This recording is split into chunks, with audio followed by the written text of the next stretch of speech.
Untuk soal yang pertama terkait dengan konsep optimisasi dengan menggunakan turunan. Jadi konsep dalam optimisasi ini adalah terkait dengan bagaimana suatu fungsi mencapai titik maksimal atau minimalnya dengan cara mencari turunan pertama untuk menentukan titik dari sebuah fungsi. Selanjutnya turunan kedua untuk menentukan titik tersebut mencapai titik ekstrim, maksimum, atau minimum. Jadi dalam grafik ini salah satu tergambarkan titik minimal dan maksimal dari suatu fungsi. Nah, turunan pertama ini digunakan untuk menentukan titik atau nilai X dari sebuah fungsi, atau nanti bisa diganti dengan variabel lainnya sesuai dengan fungsinya. Kemudian turunan kedua itu untuk menentukan titik ekstrim itu maksimal atau minimal, atau ketika digambarkan titik tersebut akan membentuk cekung atas garis horizontal X atau cembung terhadap X. Nah, dalam ekonomi sendiri penerapannya terkait dengan optimisasi ini adalah memaksimalkan atau meminimalkan dari keuntungan pendapatan atau meminimalkan biaya atau kerugian. Dalam konteks ekonomi ini terkait dengan apapun hal yang positif yang menghasilkan sesuatu yang positif akan dimaksimalkan, dan yang sesuatu yang menimbulkan hal yang negatif seperti kerugian, biaya akan diidentikan dengan mencari nilai yang paling minimalnya. Pembahasan berikutnya terkait dengan konsep optimisasi dan menggunakan turunan. Nah, saya menggunakan contoh terkait penjualan mobil di PT Maju Jaya yang setiap fungsinya dinyatakan dalam juta rupiah. Nah, fungsi permintaannya adalah X sama dengan 180 min P. Fungsi ini kita gunakan untuk mencari harga produknya, yaitu P sama dengan 180 min X, kemudian dari harga produk tersebut kita kalikan dengan X untuk mendapatkan fungsi pendapatan dari penjualan mobil tersebut. Kemudian dari fungsi pendapatan tersebut kita gunakan untuk mencari keuntungan dari penjualan dan dengan mempertimbangkan total biaya yang sudah diketahui sebelumnya. Jadi keuntungan ini didapatkan dari selisih pendapatan dengan biaya yang sudah ditentukan sebelumnya. Dalam penghitungan di sini pendapatan dikurangi biaya ini menghasilkan keuntungan. Dan kenapa ini maksimisasi? Karena dalam ekonomi akan mempertimbangkan keuntungan yang maksimal dari kasus ini. Kemudian kita tentukan berapa keuntungan maksimal yang bisa didapatkan oleh PT Maju Jaya ini dengan mencari terlebih dahulu X dari fungsi tersebut. X kita dapatkan dari menurunkan fungsi keuntungan, yaitu menghasilkan min 4X plus 170, dan kita perhitungkan menghasilkan X-nya 42,5. Dan keuntungan yang bisa didapatkan itu dalam rupiahnya kita cari dengan memasukkan X yang sudah kita dapatkan ke dalam fungsi keuntungan yang sudah kita perhitungkan sebelumnya. Nah, ketika dimasukkan menghasilkan angka 3587,5. Karena ini dalam juta rupiah, jadi kita kalikan dengan 1 juta rupiah menghasilkan 3.587.500 rupiah. Nah, ini mencapai keuntungan maksimal. Terbukti kasus ini terkait dengan mencari keuntungan maksimal karena di turunan kedua atas keuntungan yang didapatkan ini hasilnya negatif, di mana dalam teorema turunan dalam konsep optimisasi titik ekstrim maksimal akan didapatkan ketika jumlah atau hasil dari turunan keduanya adalah negatif. Baik, untuk selanjutnya kita akan membahas mengenai pendapatan pabrik kaos lucu. Nah, dalam soal diketahui rate sebesar 4T plus 3 per 4T kuadrat plus 6T plus 1. Nah, bentuk rate ini ada dalam bentuk derivatif dari fungsi normal L atau pendapatan, sehingga kita akan menaikkan kembali atau menormalkan kembali fungsi ini dengan mengintegralkan fungsi dari rate yang sudah diketahui dalam soal. Seperti ini. Kemudian dalam mengintegralkan ini kita menggunakan metode substitusi. Kali ini saya menggunakan substitusi terhadap penyebut dari fungsi pendapatan, disubstitusikan dalam U, kemudian hasilnya seperti ini. Selanjutnya fungsi pendapatan kita dapatkan dari integral atas fungsi rate pendapatan. Kita dapatkan seperti ini, kita substitusikan penyebutnya dengan U di sini, dan DT kita dapatkan dari penghitungan substitusinya di sini. Kita masukkan ke fungsi pendapatan diintegralkan, kemudian 8T plus 6 ini ada dalam bentuk 2 kali lipatnya dari 4T plus 3. Jadi kita gunakan, kita bentukkan si 8T plus 6 ini ke dalam 4T plus 3, supaya nanti kita bisa sederhanakan, karena 4T plus 3 per 4T plus 3 sama dengan 1. Jadi 1 per U kali 2, dan ini setengah dikeluarkan karena sesuai dengan karakteristik atau fungsi dari integral sendiri mengeluarkan penyebut yang berupa angka yang tidak kita integralkan.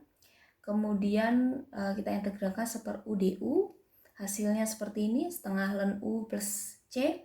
Kemudian kita kembalikan lagi ke fungsi pendapatan yang di awal, di mana penyebutnya 4T kuadrat plus 6T plus 1 yang sudah kita substitusikan di sini. Kita masukkan ke sini kembali U-nya dan dapatkan fungsi ini. Baik, selanjutnya kita akan memasukkan yang diketahui di dalam soal, yaitu T sama dengan 3 pada fungsi pendapatan. Nah, T sama dengan 3 kita masukkan ke dalam hasil fungsi pendapatan yang kita peroleh sebelumnya, menghasilkan setengah ln 55 yang diperhitungkan dalam, jika kita perhitungkan akan menghasilkan 2. Dan di soal diketahui bahwa fungsi pendapatan itu ada dalam satuan ratus juta per tahun. Maka kita akan menjadikan satuan 2 ini jadi ratus juta per tahun. Jadi lengkapnya menjadi pendapatannya ada 200 juta per tahun. Nah, pendapatan ini untuk kita mengetahui profitnya, pendapatan akan dikurangkan dengan biaya. Dan di soal diketahui 50 juta per tahun, jadi 200 juta dikurang dengan 50 juta per tahun, yaitu 150 juta per tahun profitnya. Jadi untuk jawaban yang A, pendapatan sama dengan 200 juta dan profit sama dengan 150 juta per tahun. Ya, ini terkait dengan model matematika pada pendapatan nasional negara makmur yang tergambarkan dalam persamaan sebagai berikut, di mana Y ini merupakan pendapatan nasional dan C merupakan pengeluaran untuk konsumsi, G merupakan belanja dari pemerintah, dan diketahui bahwa A 40, B setengah, dan G 2/10. Nanti kemudian yang diketahui ini akan kita masukkan ke dalam fungsi yang sudah diketahui. Nah, fungsi G ini ada variabel G, di mana G ini G besar merupakan G kecil kali Y, kita masukkan ke dalam fungsi pendapatan nasional. Selanjutnya kita masukkan apa yang sudah diketahui di sini, A sama dengan 40, B sama dengan setengah, G kecil sama dengan 2/10 ke dalam persamaan berikut yang menghasilkan dua persamaan yang akan kita gunakan untuk membentuk sistem persamaan linear AX sama dengan B. Dan di sini kita pindahkan elemen yang mengandung Y dan C ke dalam sisi kiri, karena kita ingin menentukan X-nya ini adalah Y dan C. Setelah kita pindahkan ke sisi kiri dan kita jumlahkan elemen yang sama, kemudian ditemukan matriks SPL yang berbentuk AX sama dengan B yang seperti ini. Selanjutnya ditanyakan mengenai X sama dengan A inverse B. Nah, A inverse ini kita dapatkan dari mengalihkan determinan A dengan adjoin A. Determinan A kita dapatkan melalui beberapa langkah ini dan kita dapatkan determinannya adalah 13/10. Selanjutnya adjoin A ini kita dapatkan dengan membalik atau men-switch posisi dari sumbu ini atau diagonal ini dan mengalihkan dengan negatif dari diagonal yang mengarah ke arah negatif, diagonal yang ini. Selanjutnya, ketika kita sudah dapatkan determinan dan adjoin, kita kalikan untuk mendapatkan inverse dari A, di mana kita kalikan determinan dengan adjoinnya menghasilkan seperti ini. Selanjutnya, A inverse ini dikalikan dengan B, di mana B adalah IO dan 40 plus setengah IO, setengah TO. Kita kalikan di sini dan kita dapatkan X ini sama dengan 10/13 TO plus 400/13 plus 5/13 TO dan min 5/13 TO plus 20/13 plus 4/13 TO. Nah, ini dia jawaban untuk X sama dengan X inverse A kali B. Kemudian pertanyaan yang B mengenai interpretasi G, di mana G ini merupakan besaran dari sebuah belanja pemerintah, di mana besaran G ini akan berpengaruh pada tingkat belanja pemerintah. Ketika G ini mendekati 1 atau naik, maka belanja pemerintah pun akan naik. Dan ketika G turun atau mendekati 0, maka belanja pemerintah akan turun. Jadi ketika G bergerak ke arah 1 atau naik, maka belanja juga akan naik, dan ketika G mendekati 0 atau turun, maka belanja pemerintah akan turun. Soal yang ketiga, kita diminta untuk mencari titik keseimbangan pendapatan nasional. Nah, titik keseimbangan ini kita dapatkan sebelumnya dari pencarian kita terhadap Y dan C, atau tadi sebelumnya X sama dengan A inverse kali B. Hasilnya seperti ini, dan kita dapat simpulkan bahwa Y sama dengan 10/13 IO plus 40/13 plus 5/13 TO, dan C ini sama dengan min 5/13 IO plus 3/20/13 plus 4/13 TO. Nah, yang kurang, satu titik yang kurang adalah G. Nah, G ini merupakan 2/10 dari Y.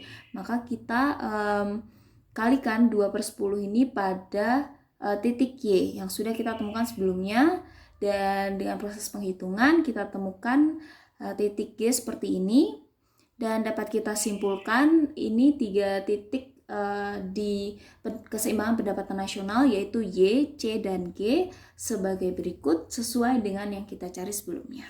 Baik, untuk pertanyaan yang terakhir ini terkait syarat parameter IO dan TO. Nah, untuk mencari syarat parameter IO dan TO, kita akan cari melalui titik yang sudah kita dapatkan sebelumnya, yaitu Y dan C yang mengandung IO dan TO. Nah, Y dan C ini memiliki syarat lebih besar daripada 0 untuk keduanya, karena pendapatan nasional dan pengeluaran untuk konsumsi ini didefinisikan dalam angka yang positif.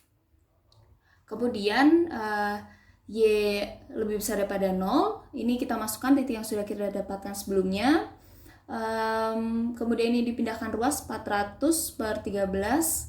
Kemudian karena ini dalam bentuk pecahan, kita akan sederhanakan dalam bentuk persamaan biasa, persamaan lurus. Jadi kita kalikan kedua ruas dengan 13.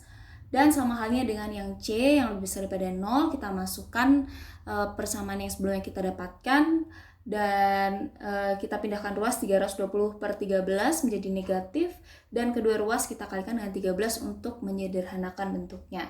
Selanjutnya kita akan mencari IO dan TO. Nah, IO dan TO ini kita dapatkan dari mencari titik atau nilai dari IO dan TO dengan mengeliminasi kedua persamaan yang sudah kita dapatkan sebelumnya.